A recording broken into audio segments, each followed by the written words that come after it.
I want to talk about prepping your jeweler saws because you guys are going to need those here really soon. So you guys have these jeweler saw frames and you have your jeweler saw blades that you purchased. So I want to make sure everybody knows how to put the saw blades in, and then we're going to do just a really easy modification to the frames themselves, because you're going to find that when you put this together, there's this little nub, if you guys all look at your frames, that's sticking out of this portion that you have to push really hard on to tighten the saw blade, and it doesn't feel great in your thumb. So a real simple modification is to take this to the horizontal sanders in there and simply, you know, adjust this frame to where you can put it on the sander. So I just put that down, and then I can put this on the sander and just sand away that little nub. And then you see how mine here is like flat right there. Makes it really simple and easy to use. Now the only thing that you need to know for putting this blade in is you got to be able to see which direction the teeth are going, because just like a hacksaw, you know, we want the teeth pointing up towards the top end of the frame, because the cut's going to happen on the forward stroke. That's the way the cut will happen on this. So all you need to do is loosen these guys here, and then loosen the frame adjuster for its width, and then make sure you have the saw blade sticking the correct direction, which would be out and up.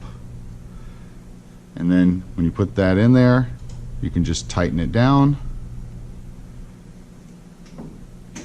And then with the frame, I can now push up with my thumb on the bottom here, making it nice and tight, and then just tighten that screw, and then it should have, you know, nice high-pitched sound because it's nice and tight. Silly simple, right? All right, so everybody will do that at some point today, because you guys are going to use them tomorrow when we make hinge rods in Open Lab. So make sure you take just a quick second to go to the horizontal sander and do the prep on that.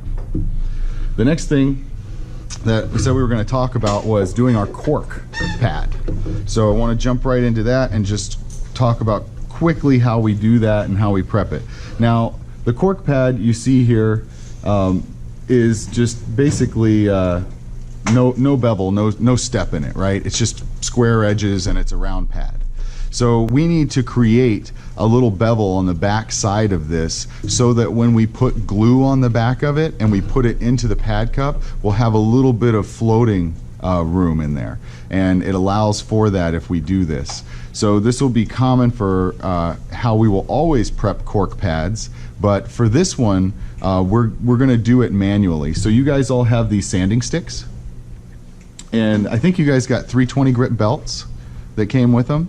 So you're just gonna put one of your belts on here, and if you've never put a belt on one of these, it's adjustable, right? So it just has this little spring-loaded adjuster to be able to push it in and slip the belt on, and then it gets nice and taut.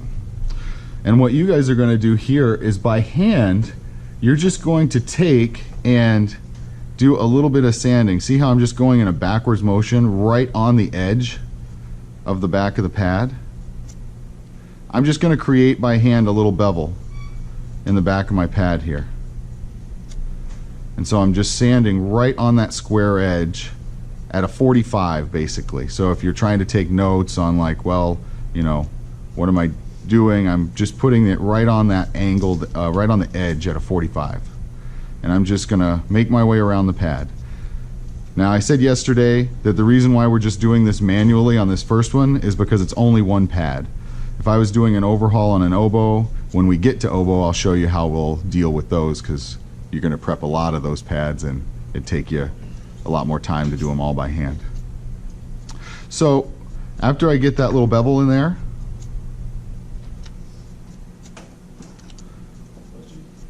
yes sir?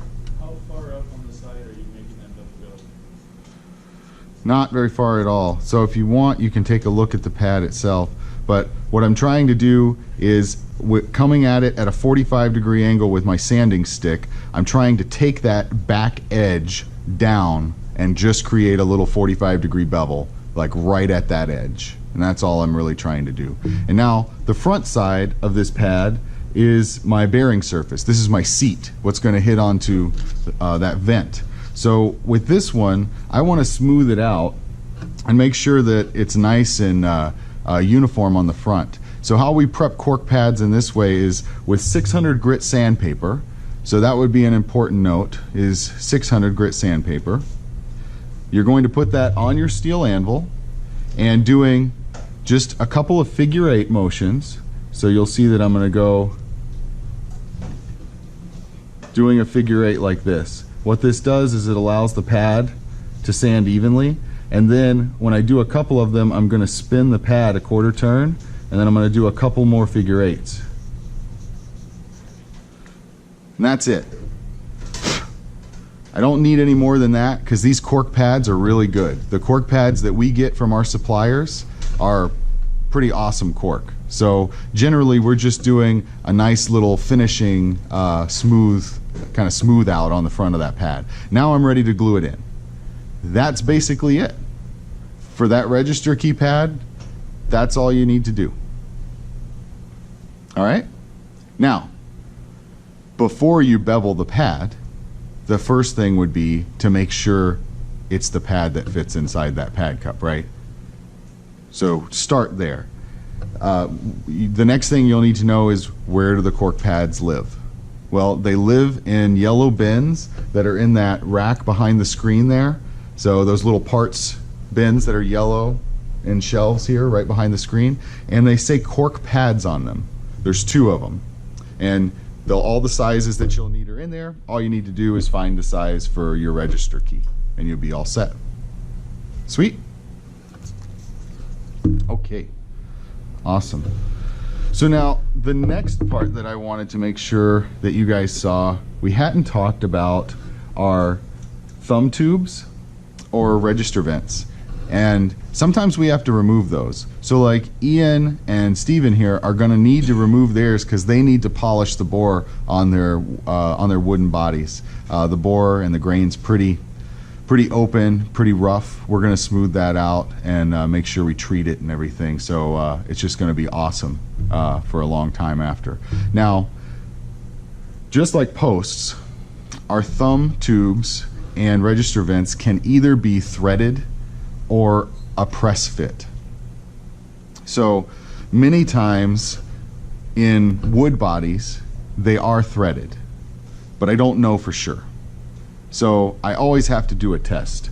And these tools here are sold specifically for removing thumb tubes. So we can buy them from Farees. You know, these are just standard tools from our suppliers, and they're just little expanders that will help me to grab onto that and take it out. Now, if it's threaded, all I need to do is put the little expander in the thumb tube, tighten this down so that it is nice and tight on the inside there, and then if I just do a little light turn and it starts turning, well, that's probably threaded. If it doesn't turn for me, then I might have a pressed fit one, and that's when I would go to something like my pad cup heater, and I would put it on the metal thumb tube here and I would warm it up, because if it's press fit in, it's not like the spline, it's not always like the splined posts. Many times they've press fitted in with either beeswax or shellac, and it just needs to be warmed a little bit for it to loosen and come out. So for this one, we're just going to unthread it and we're going to take it right out. And now we're good to go there. We can move on to our register vent. And this one you can see has a little hex head on it. So if I had, like, you know, a torque driver or a hex driver that was this size, I would just use that and I would take it out. I don't personally have one that's this size here at the school, so I can also just take a nice parallel action plier here on either side, and then I can just turn that out too. Just trying to be careful. as I bring it out.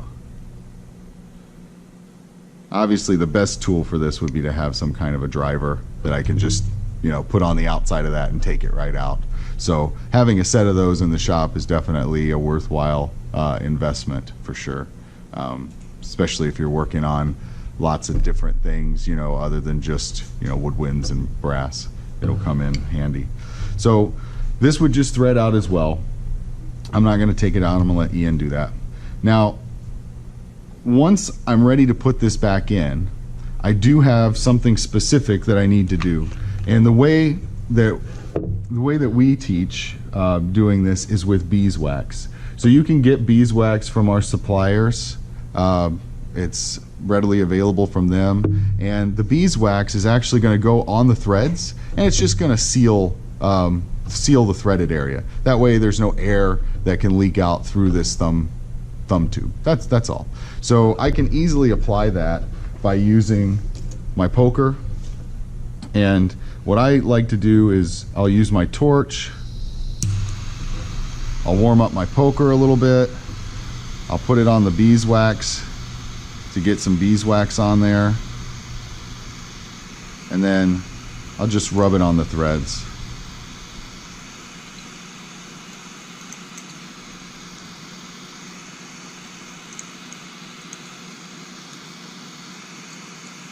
And just get a little layer